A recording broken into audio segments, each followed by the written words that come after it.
அன்பிற்கும் பாராட்டுதலுக்கும் உரிய என் அற்புதமான 10ஆம் வகுப்பு மாணாக்க செல்வங்களே, உங்கள் அத்துணை பேர்களுக்கும் என்னுடைய அற்புதமான வணக்கம். இன்னைக்கு நம்ம என்ன பார்க்க போறோம் அப்படின்னா, பொறுத்துக பார்க்க போறோம். பார்க்கலாமா? பொறுத்துக பார்க்க போறோம். வினாத்தாள்ல 1ல இருந்து 11வது கேள்வி இருக்கு பார்த்தீங்களா, அது வரைக்கும் உள்ளதுல கேட்பாங்க. இயல் 1. இயல் 1ல பொறுத்துக பார்க்க போறோம். பாருங்களேன். தென்னன், கனி, மாண்பு, பாப்பத்து இருக்கா? தென்னன்னா யாரு? தென்னவன். தென்னவன் யாரு? பாண்டியன். பாண்டியன். கனி, கனினா என்னது? பழம். பழம். மாண்புனா என்னது? சிறப்பு. சிறப்பு. பாப்பத்துனா என்னது? பத்துப்பாட்டு. பத்துப்பாட்டு. கண்டிப்பா பரீட்சைக்கு வரும். தென்னன்னா பாண்டியன், கனினா பழம். பழம் முக்கடின்னு சொல்றாங்கல்ல, முக்கடினா என்னது? மாப்பழா வாழை. அப்ப கனி என்றால் பழம் என்று கொள்ள பிடிக்கும். மாண்புனா சிறப்பு. மாண்புமிகு அமைச்சர் அவர்களே சொல்றோம்ல. இப்ப மாண்புனா மாண்புமிகு அப்படின்னா சிறப்பு மிகு. அப்ப மாண்புமிகு, சிறப்பு மிகு, சிறப்பு மிகு அமைச்சர் அவர்களே சொல்றோமா இல்லையா? அப்ப மாண்பு அப்படின்னா சிறப்புங்கிற பொருளை பிடிக்கும்.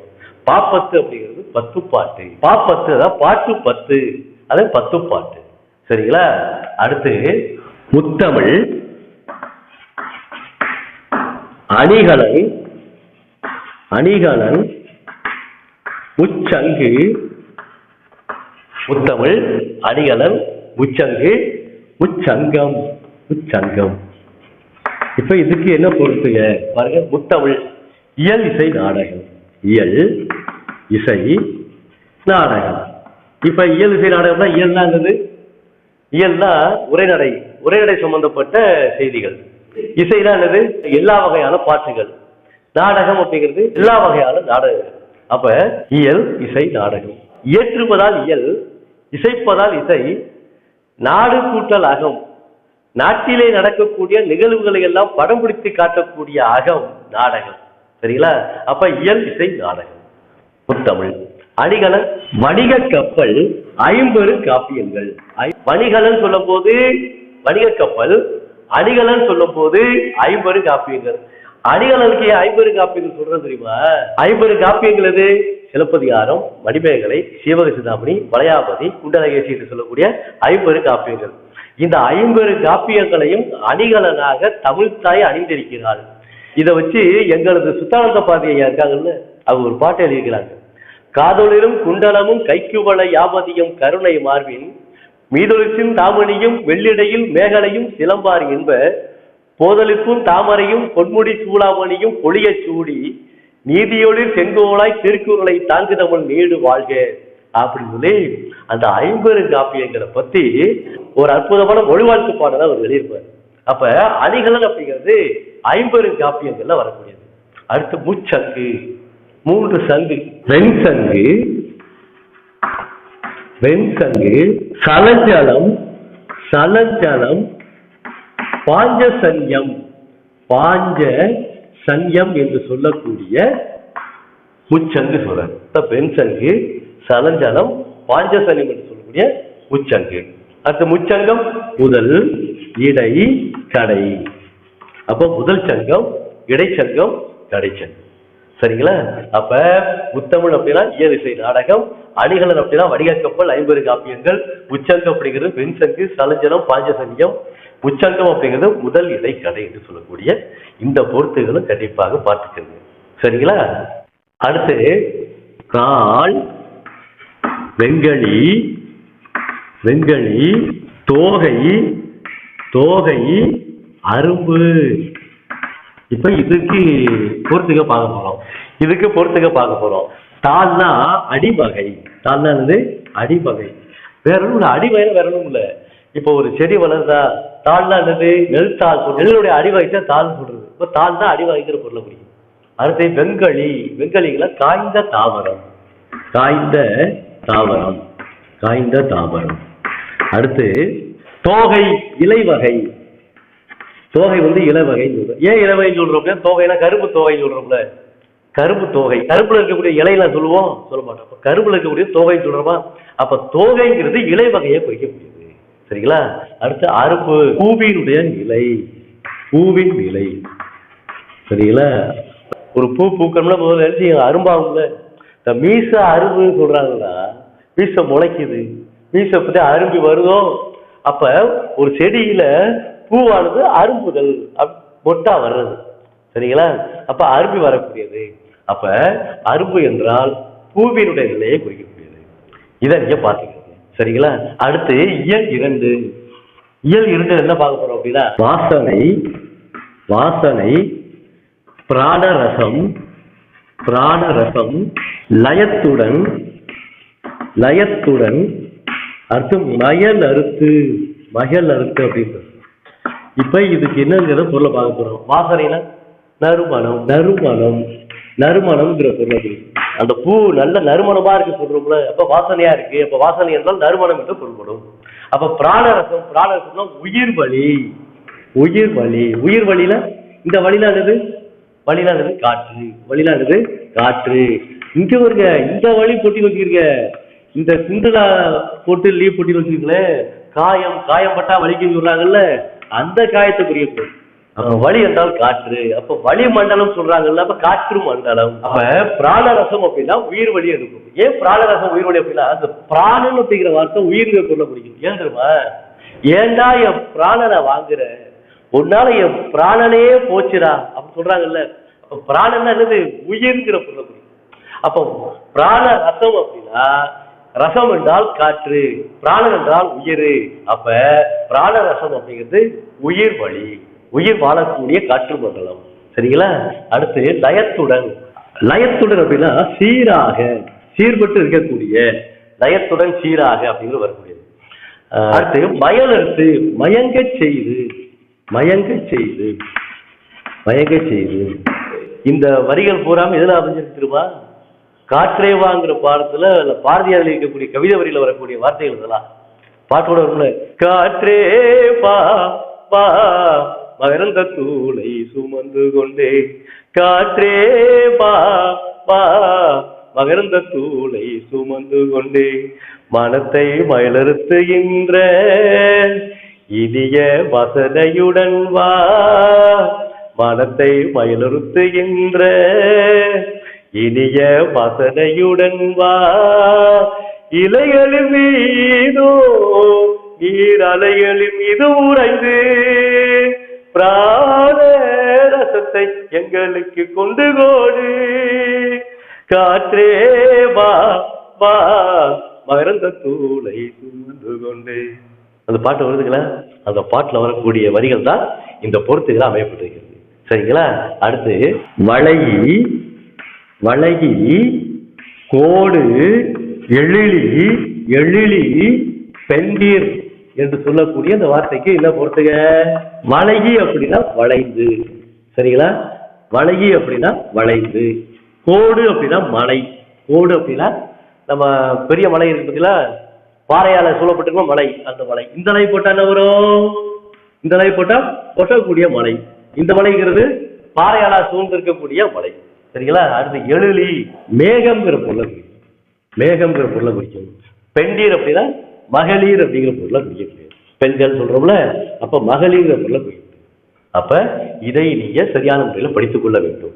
சரிங்களா? அடுத்து கொண்டல், கொண்டல், கோடை, வாடை, தென்றல், தென்றல் இப்படி இருக்கா?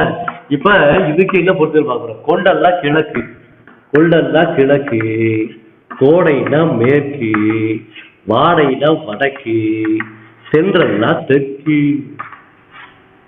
சரிங்களா? இப்ப கொண்டல்னா கிழக்கு, கோடைனா மேற்கு, வாடைனா வடக்கு, தென்றல்னா தெற்கு. இது என்ன தெரியுமா? வேற ஒன்றும் இல்லை. கிழக்கிலிருந்து வீசக்கூடிய காற்றுக்கு பேரு கொண்டல், மேற்கிலிருந்து வீசக்கூடிய காற்றுக்கு பேரு கோடை, வடக்கிலிருந்து வீசக்கூடிய காற்றுக்கு வாடை, தெற்கிலிருந்து வீசக்கூடிய காற்றுக்கு தென்றல். அவ்வளவுதான்.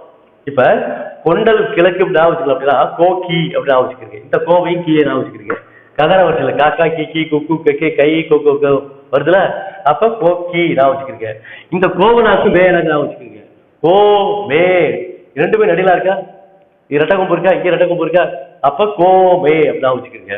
அப்ப வாடை வடக்கு, வா வா வந்துச்சா, அப்ப வாடை வடக்கில் வீசக்கூடிய காற்று வாடை. அப்ப தேத்தே தென்றல் காற்று, அப்ப தெற்கில் வீசக்கூடிய தென்றல் தேத்தே அப்படின்னு வச்சுக்கிறீங்க.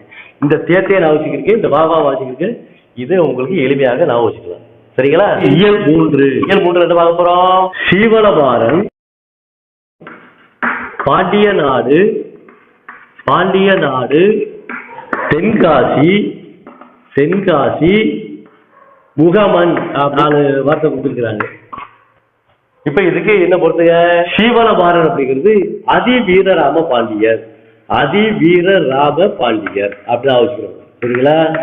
அதிவீரராம பாண்டியர் வச்சுக்கிறோங்க. சீவலபாரன் அப்படின்னா அதிவீரராம பாண்டியன் வச்சுக்கிறீங்க. அடுத்து பாண்டிய நாட்டினுடைய தலைநகரம் கொற்கை அப்படின்னா வச்சுக்கிறீங்க. கொற்கை அப்படின்னாலே பாண்டிய நாடு அப்படின்னா வச்சுக்கிறீங்க. அடுத்து தென்காசியில எந்த கோயில் இருக்கு? சிவன் கோயில் இருக்கிறது நான் வச்சுக்கிறீங்க. முகமன் அப்படின்னா புகழ்ச்சி சொல் அப்படின்னு வச்சுக்கிறீங்க. இந்த பொறுத்தையே கண்டிப்பாக பரீட்சைக்கு வர வாய்ப்பு இருக்கு. சரிங்களா? அடுத்து கடும்பு, படுகர், உயிரியம், பொம்மல் அப்படின்னு சொல்லியிருக்கிறாங்க. இப்ப பாருங்களேன், கடும்புனா சுற்றம்ங்கிற பொருள், படுகர் அப்படின்னா பள்ளம்ங்கிற பொருள்.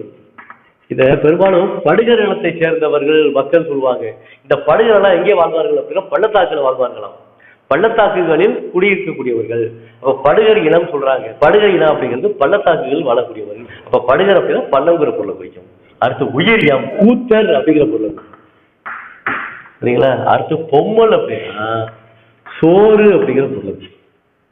இது கண்டிப்பாக பரீட்சைக்கு வரும். ஏன்னா இந்த பொம்மல்ங்கிற வார்த்தை எல்லா அறிஞர் பொருளையும் கேட்கிறாங்க. கண்டிப்பா நீங்க படிச்சுக்கிறீங்க. பொம்மல் அப்படின்னா சோறு அப்படிங்கிற பொருள் வரக்கூடியது. சரிங்களா?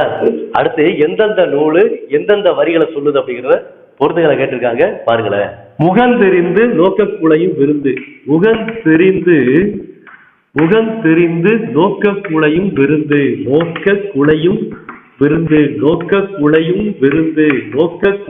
விருந்து அப்படி சொல்றாங்கல்ல.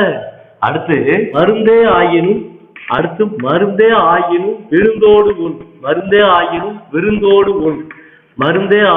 விருந்தோடு உண் அப்படின்னு சொல்றாங்க. அடுத்து அல்லல் ஆயினும் விருந்து வரின் உவக்கும்,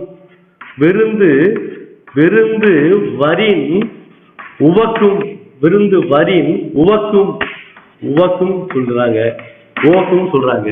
அடுத்து விருந்தெதிர்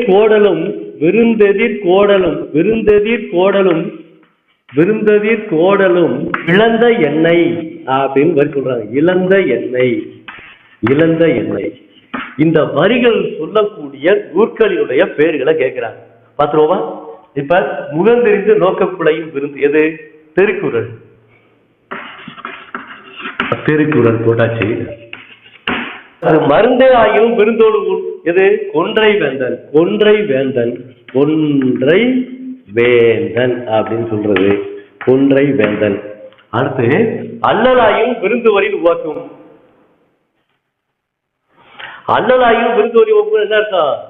துன்பம் வந்தாலும் விருந்து வந்துச்சுன்னா நான் சந்தோஷப்படுவேன்னு சொல்றாங்களாம். எனக்கு துன்பமே வந்தாலும் விருந்து வந்துச்சுன்னா என் மனசு சந்தோஷப்படும். விருந்துக்கு யாரா வந்தாலும் என் மனசு சந்தோஷப்படும். ஒண்ணுமே இல்லைனாலும் கடன் வாங்கியா விருந்து வச்சிருவேன் அப்படின்னு சொல்றேன். அப்ப இந்த வரி எந்த நூலை சொல்லுது அப்படின்னா நற்றிணைங்கிற பொருள, நற்றிணைங்கிற நூலை சொல்லக்கூடியது. இந்த நற்றிணை பத்தியில 3 சொல்லி நை போடுங்க. பல பேர் 2 சொல்லி நை போட்டிருக்கீங்க. நல்ல திணை. சரிங்களா? அதனாலதான் நற்றிணை வந்தது. அப்ப திணை அப்படின்னா 3 சொல்லி நை போட்டுரும். சரிங்களா? அடுத்து விருந்ததிர் கோடலும் இழந்த எண்ணெய். இது சொல்றது சிலப்பதிகாரத்தை சொல்லுகின்றது. அப்ப முகந்தெரிந்து நோக்கக்குளையும் விருந்து திருக்குறள், மருந்தே ஆயும் விருந்தோடு போல் கொன்றை வேந்தன், அல்லலாயும் விருந்து வரி வாக்கும் நற்றிணை, விருந்ததிர் கோடலும் இழந்த எண்ணெய் அப்படிங்கிறது சிலப்பதிகாரம். சரிங்களா? இதுதான் இயல் 3ல இருக்கக்கூடிய பொறுத்துக. இதை நல்லா நீங்க படிச்சுக்கணும். சரிங்களா?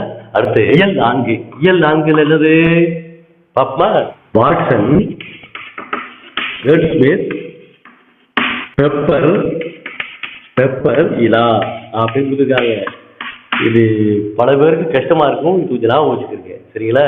எப்படி எளிமையா சொல்லி தரேன் பாருங்களேன். வாட்சன் கணினி, கணினியை கண்டுபிடிச்சது வாட்சன். வேர்ட்ஸ்மித் அப்படிங்கிறது மென்பொருள், மென்பொருளை கண்டுபிடிச்சவர் வேர்ட்ஸ்மித். எந்திர மனிதன், எந்திர மனிதனை கண்டுபிடிச்சவர் பெப்பர் அப்படிங்கிறவரு. கணிப்பொறியில உரையாடு மென்பொருள் எதுன்னு கேட்டா இலான்னு சொல்லணும். உரையாடு மென்பொருள் எது கேட்டா இலான்னு சொல்லணும். சரிங்களா? அப்ப கணினினா வாட்சன், மென்பொருளா வேர்ட்ஸ்மித், எந்திர மனிதனா பெப்பர், உரையாடு மென்பொருளா இலா அப்படின்னு வச்சுக்கோங்க. சரிங்களா? அடுத்து ஊழி, ஊழி, விசும்பு, வழி, பீடு அப்படின்றது. இப்போ ஊழி அப்படின்னா யுகம் அப்படிங்கிற பொருளை குறிக்கும். விசும்பு அப்படின்னா வானம்ங்கிற பொருளை குறிக்கும். வானம் அல்லது ஆகாயங்கிற பொருளை குறிக்கும். வழினா உங்களுக்கு ஏற்கனவே சொல்லியாச்சு, காற்றுங்கிற பொருளை குறிக்கும். இந்த பிராணரசம் சொல்லணும்ல, உயிர் வழின்னு சொல்லணும்ல, அப்ப வழினா காற்று அப்படிங்கிற வரும். பீடு அப்படிங்கிறது சிறப்புங்கிற பொருளை குறிக்கும். சரிங்களா? இது இயல் 4ல இருக்கக்கூடிய பொறுத்துக, இதையும் படிச்சுக்க. சரிங்களா? அடுத்து இயல் 5. இயல் 5ல சதம், மருள், தெருள், ஆவி அப்படின்னு கொடுத்துருக்காரு. பாருங்களேன், சதம், மருள், தெருள், ஆவி. சதம்னா 100. டெண்டுல்கர் சதம் அடிச்சாரா அப்படிங்கிறாருல்ல, அப்ப சதம் என்றால் 100 அடிச்சாரு, 100 ரன் அடிச்சாரு. சதம் 100% சொல்றாங்கல்ல, சதவீதம் 100 அப்படிங்கிற பொருளை குறிக்கும். அப்ப சதம் என்றால் 100 அப்படிங்கிற பொருளை குறிக்கும். சரிங்களா? அடுத்து மருள்னா மயக்கம், மருள்னா இருக்கு சொல்றாங்கல்ல, மயக்கமா இருக்கு. தெருள்னா தெளிவா இருக்குன்னு அர்த்தம். தெருள்னா தெளிவா இருக்குன்னு அர்த்தம். அப்ப ஆவி, ஆவி அப்படின்னா உயிர் அப்படிங்கிற பொருள். ஆவியே போச்சுறாங்க, அப்படியே உயிரே போச்சு அப்படிங்க. சரிங்களா? அப்ப சதம்னா 100, மருள்னா மயக்கம், தெருள்னா தெளிவு, ஆவினா உயிர். சரிங்களா? அடுத்து முனிவுனா சினம், முனிவு தார், முனிவு தார், கவரி, தமர் அப்படின்னு. முனிவுனா கோபம், கோபம்னா சினம். முனிவுனா கோபம், முனிவுனா கோபம் அப்படிங்கிறது. தார்னா மாலைங்கிற பொருளை குறிக்கும். தார்னா மாலை. கவரினா, கவரி அப்படின்னா சின்னம்ங்கிற பொருளை குறிக்கும். சின்னம்ங்கிற பொருளை குறிக்கும். தமர் அப்படின்னா உறவினர் அப்படிங்கிற பொருளை. சரிங்களா? அப்ப முனிவுனா கோபம், தார்னா மாலை, கவரினா சின்னம், தமர்னா உறவினர் அப்படிங்கிற பொருளை புரிய முடியாது. சரிங்களா? இது வரைக்கும் 5 இயல்கள் நம்ம பார்த்துருக்கிறோம் பொறுத்துக. அடுத்த காணொலியில 6ல இருந்து 9 வரை இருக்கக்கூடிய பொறுத்தை நம்ம பார்க்கலாம். இப்ப 5 இயல் மட்டும் கொடுத்துருக்கிறோம். அதை நன்றாக படித்துக் கொள்ளுமாறு அன்போடு வேண்டுகிறேன். தேர்விலே வெற்றி பெற என்னுடைய அற்புதமான வாழ்த்துக்கள். நன்றி, வணக்கம்.